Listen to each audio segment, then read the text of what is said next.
اچھا ایک دفعہ تو یہ ہوتا ہے کہ بھئی ہمیں کوئی سورہ یاد ہے، حفظ ہے، ہم نے سونے سے پہلے پڑھ لیا۔ آیت اللہ العظمیٰ بہجت بہت زیادہ اصرار کرتے تھے، بہت زیادہ اصرار کس پر؟ معوذتین سونے سے پہلے ضرور پڑھے، معوذتین، قل اعوذ برب الفلق، قل اعوذ برب الناس، بہت زیادہ اصرار۔ یعنی میں ایک کلپ دیکھ رہا تھا جس میں جو ان کی ویڈیوز بنی ہیں ان میں شاید 10-15 مرتبہ انہوں نے لوگوں کو، کسی نے پوچھا میرا یہ معاملہ ہے، معوذتین پڑھو، جتنا پڑھ سکتے ہو معوذتین پڑھو، رات کو سونے سے پہلے تو کنفرم۔ تو مثلا ایک دفعہ ہوتا ہے انسان کو کوئی سورہ حفظ ہوتی ہے، وہ حفظ سے پڑھتا ہے اور وہ مثلا سونے سے پہلے پڑھے گا، ہاں بسم اللہ، بہت اچھا کام ہے، بالکل کرنا چاہیے۔ کسی کو عادت ہوتی ہے مثلا جب وہ نکلنے لگتا ہے گھر سے آیت الکرسی پڑھتا ہے، گاڑی میں بیٹھے جیسے ہی سفر شروع کیا آیت الکرسی پڑھ لو۔ قرآن کریم کی کچھ چیزیں ایسے معجزات ہیں، ہمیں معلوم ہے۔ آپ کبھی بھی سفر کر رہے ہو، کبھی بھی سفر کر رہے ہو، چھوٹا سا بھی سفر کریں نا، عادت بنا لیں اپنی، 11 مرتبہ قل هو اللہ پڑھنی ہے، 11 مرتبہ قل هو اللہ پڑھنی ہے روزانہ۔ صبح فجر کے بعد 11 مرتبہ قل هو اللہ پڑھنے پر مولا امیر المومنین کی روایت موجود ہے ہمارے پاس۔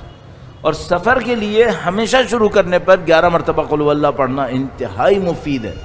آپ کے سفر کی وہ سلامتی ہے کہ جو کوئی انشورنس آپ کو نہیں دلوا سکتی ہے۔ آیت الکرسی 11 مرتبہ قل هو اللہ، یہ اس طرح کی بات۔ اچھا اور کوئی آیت کریمہ ہے؟ بہت ساری آیت کریمہ ہیں، لا الہ الا انت سبحانک انی کنت من الظالمین۔ اچھا کوئی ہم سے پوچھتا ہے کون سا ذکر کریں؟ سب سے اچھا ذکر وہ ہے جس کو کر کے آپ کے دل پہ اثر پڑے، سب سے اچھا ذکر وہ ہے۔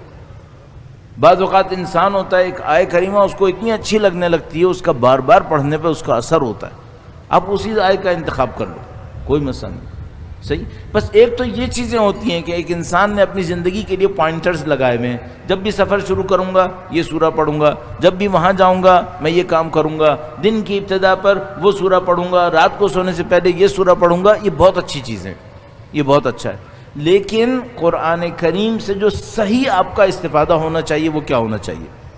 وہ یہ ہونا چاہیے تھوڑا سا وقت نکال کر پڑھو، اس میں ہے کیا، سمجھنے کی کوشش کرو۔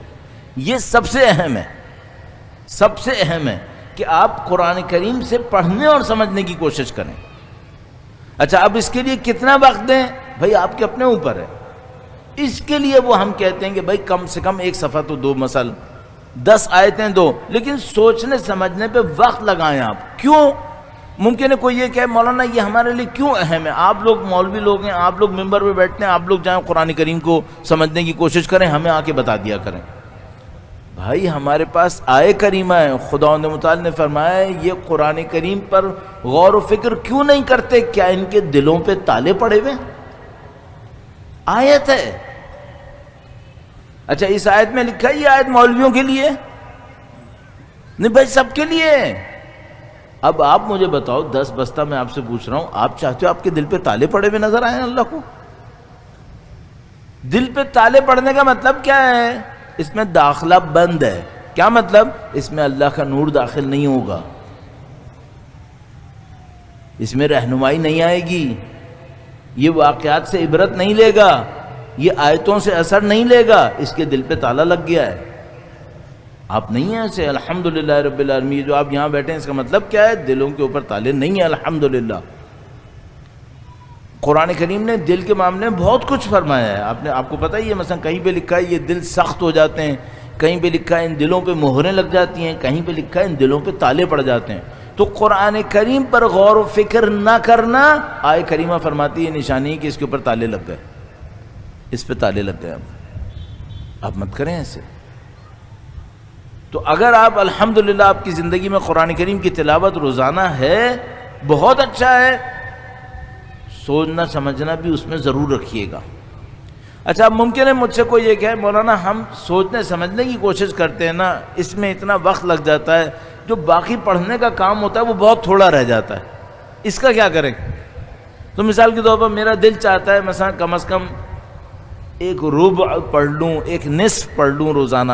اگر یہ سوچنے سمجھنے پہ جاتا ہوں تو میں 2 لائنیں پڑھتا ہوں، 3 لائنیں پڑھتا ہوں، اور میرا کام جو وہ وقت پورا ہو جاتا ہے، پھر میرے دل میں کڑھن رہ جاتی ہے کہ میں سوچتا تھا نصف پڑھ لوں، یہ 3 لائنیں پڑھی میں نے، تو میں اس کا حل یہ عرض کروں گا کہ آپ ایک وقت رکھو کہ جس میں آپ نے سوچنا سمجھنا ہے، ٹھیک ہے، ایک اور وقت رکھو جس میں ذرا تیزی سے پڑھنا ہے، تاکہ آپ کا دل مطمئن رہے۔ دونوں کام ہوئے، مجھے لگتا ہے کہ دونوں چیزیں چاہیے ہوتی انسان کے لیے، دونوں چیزیں ضروری ہیں۔ تو ایک چھوٹا سا ایک وقت آپ ایسا رکھ لیں جس میں آپ نے سوچنا سمجھنا ہے، تاکہ اس آیت کریمہ کے نیچے نہ جائیں جو کہہ رہی ہے کہ دلوں پہ تالے لگ گئے۔ اور ایک وقت آپ ایسا رکھو جو قرآن کے آپ سے انس کا ٹائم ہے، مثال کے طور پر آپ پڑھتے ہیں صرف پڑھنے کے لیے، اپنے آپ کو نورانی کرنے کے لیے۔ یہ ممکن ہے مجھ پہ بعد میں کوئی اعتراض کرے، مولانا آپ کو یہ رکھنا ہی نہیں چاہیے تھا۔ نہیں، اس کی بھی ضرورت ہے، اس کی بھی ضرورت، مجھے احساس ہے، دلوں کو اس کی خواہش ہوتی ہے کہ ہمارا قرآن کریم سے ایسا ایک تعلق ہو۔ تو آپ اپنی زندگی میں اس طرح سے رکھیں۔ اور میں جو اس میں بہت اچھی ترکیب ہوگی وہ کیا ہوگی، وہ میں نے آپ کی خدمت میں عرض کر دی تھی، اس کو دوبارہ دہرا دیتا ہوں۔ صرف ایک مرتبہ پڑھنے پہ اکتفا مت کریں، ٹچ کرتے رہیں قرآن کریم کو، تھوڑا تھوڑا سا ٹچ کرتے رہیں۔ اس سے کیا ہوگا، آپ کی روح کو تازگی ملتی رہے گی، قرآن کریم سے انس کہلائے گا، اور انس کی بڑی قیمت ہے یہاں پر۔ ایک آدھ جملہ اور عرض کروں گا، درود بھیجے گا محمد و آل محمد پر، صلی علی محمد و آل محمد وعجل فرج۔ اچھا، ہم نے انس کی کوشش کی اور قرآن کریم کو بھی ہم سے انس ہو گیا، اب کیا ہوگا؟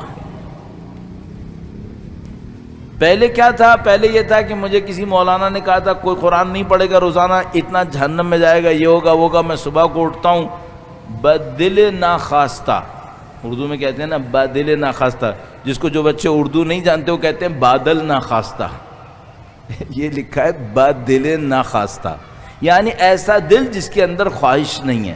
بدل ناخواستہ گیا، قرآن کریم اٹھایا، جلدی سے پڑھ رہا ہے، اتنا پریشر دماغ کے اوپر شیطان کا، اللہ اکبر، جیسے ایک صفحہ پڑھ کے پہاڑ توڑا ہے، بس ایک صفحہ پڑھ کے اس نے کہا الحمدللہ ختم ہو گیا معاملہ۔ یہ انس ہے؟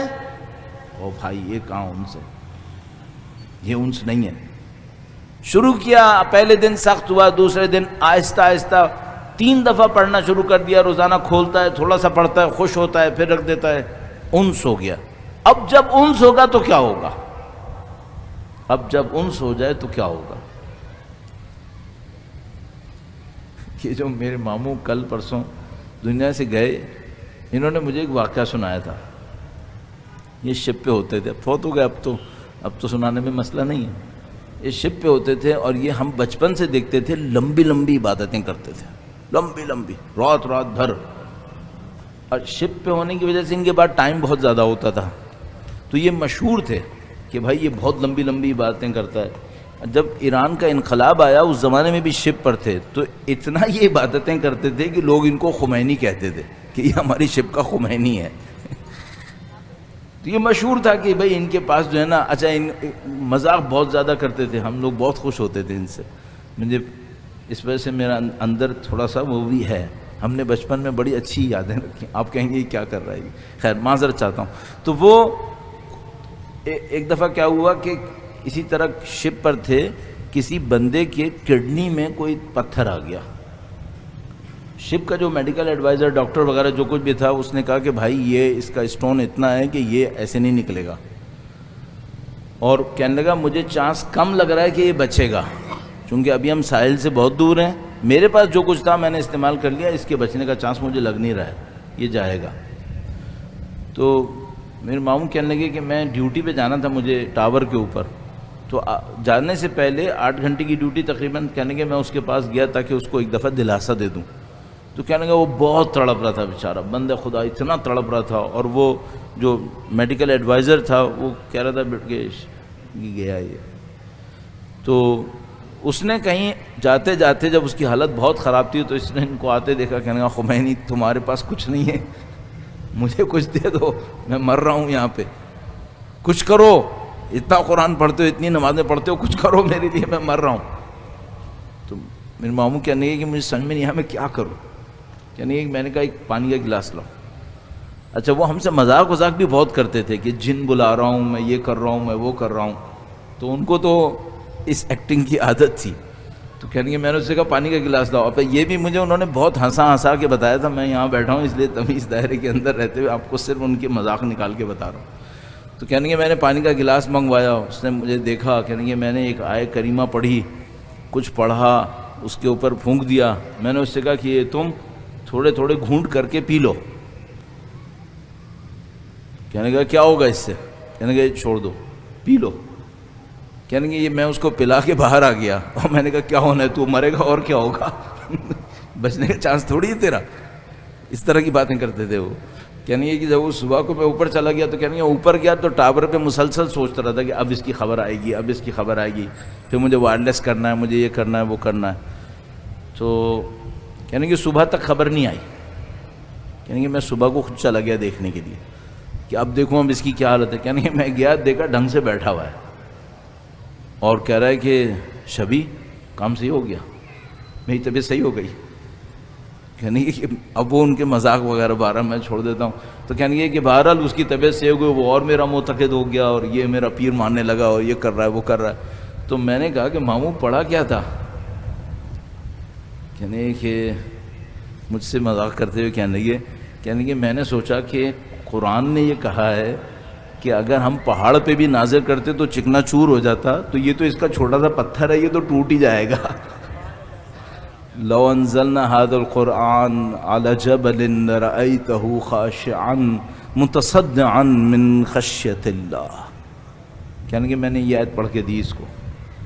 کہنے کہ میں نے یہی سوچا کہ قرآن کریم فرما رہا ہے اگر ہم پہاڑ پہ نازل کرتے تو یہ چکنا چور ہو جاتا، تو یہ تو کٹنے کی اتنی سی پتھری ہے تو نکل جائے گی، ٹوٹ ٹوٹ کے نکل گئی.